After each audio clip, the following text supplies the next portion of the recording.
So we've just wrapped up the morning and I've downloaded some images, and let's take a look at how we can process them using Lightroom. So this is the original image straight out of the camera, and I want to just bring down my highlights a little bit in the background and bring up those shadows in the foreground. We could even add a little bit more light by just bringing up the exposure. Now I'm finished with my global edits, and I want to move to some local edits. So I'm going to choose the masking panel, and let's make some changes to that sky. I'll use the automatic AI sky selection tool that'll select the sky. And in this case, we could certainly make it a little bit warmer, but I'd like to add a little bit of color contrast, so I'm actually going to make it a bit cooler. Then I want to darken down the right side here just a wee bit. So I'm going to add a second mask, and we'll just drag a linear gradient over to the left. That way I can go to the light panel and just darken that down a bit. Then in order to add just a little bit of glow around the window, I'll add the brush mask, and now I can simply paint. If I paint, I get this nice red overlay, but in order to see what I'm doing, I'm going to increase the exposure, and now we can see this glow that starts to appear wherever I paint around the opening of that window. Excellent. So if I just show a quick, there's before and there's after. Now, if we move to the second image, I'm sure you've all taken images that look like this. Really bright sky, and then the subject turns too dark. This is such an easy fix. All we need to do is take down our highlights and increase our shadows. Now we've got such great texture in that tree. Then we'll move to our masking tools, and I want to select the object, in this case the tree, so I'll drag a marquee around the tree, and Lightroom will shrink wrap to just select that tree. Now we can go to our color panel, and let's just warm that up a bit. So I'm making that a little bit warmer so that I can make it contrast with the sky. Then let's create a new mask. I'll choose Sky again in order to select the sky, and I'll choose Effects, and then I'm going to increase the dehaze. Now that gets a little bit too blue for me, but that's easily fixed by just taking down the saturation in the sky. Then I'll do one more thing. I'm going to add a beam of light across this, and I'll do that by using the radial gradient. We'll just drag out our gradient, and then we can go ahead and rotate that. And because I want what's outside the gradient to be affected, I'll choose Invert, move to the light panel, and just decrease that exposure. Excellent. Now I can choose Before and After. So you can see how easy it is to enhance your images and craft them into exactly the photograph that you remember seeing when you were on location. Another feature that I love to use is Lightroom's ability to stitch multiple images together to create a panorama. And I find this especially helpful because I don't have a super wide angle lens. So here we can see that I've photographed this double arch in 4 different overlapping exposures. Then to stitch them together, I'll choose Photo and Photo Merge and Panorama Merge. There are 3 different projections that we can use to stitch the images together. Spherical works best for this image, but you can also try the cylindrical or the perspective. Now, because I wasn't on a tripod, we have a lot of extra area here that we can try to fill in if we want to, or we can simply crop it off. If I use auto crop, then Lightroom will crop off that information. That is a non-destructive adjustment, so we could go back into the crop tool after merging these and reveal that information again.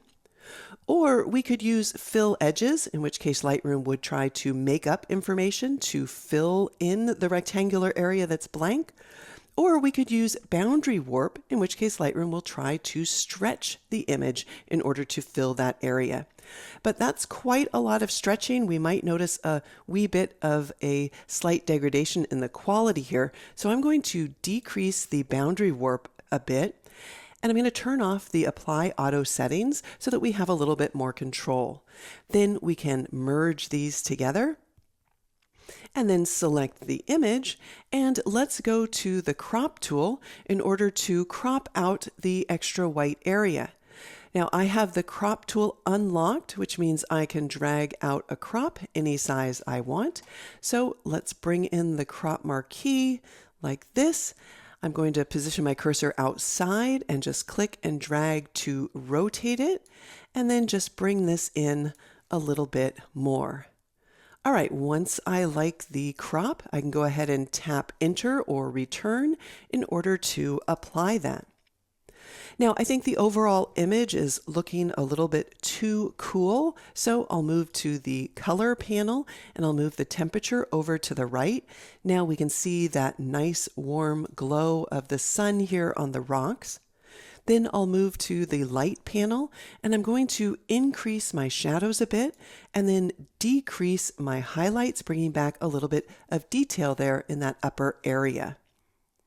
I'm also going to set my blacks down just a wee bit and increase my whites. Now there are a few clouds in the sky here, so let's try to bring those out. I'll click on the mask icon and use the Auto Select Sky option. Then under Effects, we can add some clarity as well as some dehaze. Now, it's not affecting the right-hand side as much. In fact, if I position my cursor over the mask, we can see that there's no red overlay there. So let's move this down, and I'm going to add to this mask by selecting the brush tool, and I'm going to enable Auto Mask, which will help me because Lightroom's going to find the edge there of the rock, and it's not going to paint over the edge. So it's helping me to select just the sky area. All right, let's paint that in. That's looking a lot better. And I'll go ahead and apply that, and we can do a quick before and after. Excellent. There's one additional image here. This is the delicate arch, and I think it's also looking a little bit too cool. So we'll move to the color panel and I'll move the temperature over to the right a wee bit. Now I like the way that this mountain is centered in the middle of the arch, but all these mountains over here are a little distracting, and honestly the whole background area is a bit distracting. So if I want to try to have the arch stand out, one of the ways we can do that is by limiting the depth of field. Now, if I scroll down, we have an option right here for lens blur. When I select it and apply the lens blur, we can choose how much of a blur we want to add. I'll go ahead and scoot that all the way over to the right just to make sure that we can see it for now. And if we look down here in the focus range, this rectangle goes from near to far, and by default, it's auto-selected the subject. If we enable Visualize Depth, we can see that the colors here correspond to the colors in the image.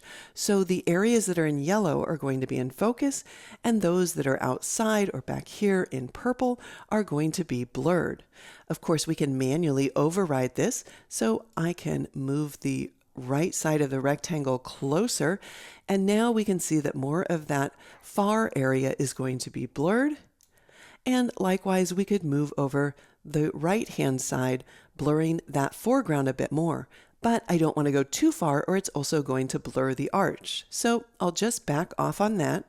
And I am seeing one area here that is not being included in the selection, meaning that it's going to be blurred. But that's okay. Let's go ahead and turn off the Visualize Depth, and then use the refinement tools to either add focus or add blur to the areas that we paint. Then let's go ahead and zoom in. I want to see this area right here, and we can see that this area is being blurred. So I'll want to go to my focus refinement tool, get a little smaller of a brush, and then I can paint in this area in order to bring it back into focus. And I have an amount slider, so I can bring it all the way back 100% into focus. Then there's this little area right here that is in focus that I actually want blurred. So I'll click on Blur, get a little smaller of a brush size, and then paint over that area in order to refine it. Excellent. Let's go ahead and zoom back out.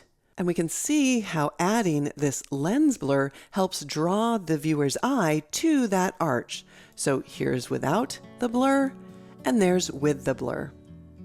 So as you can see, it's just that easy to enhance your images to make them look like you originally saw them while you were on location.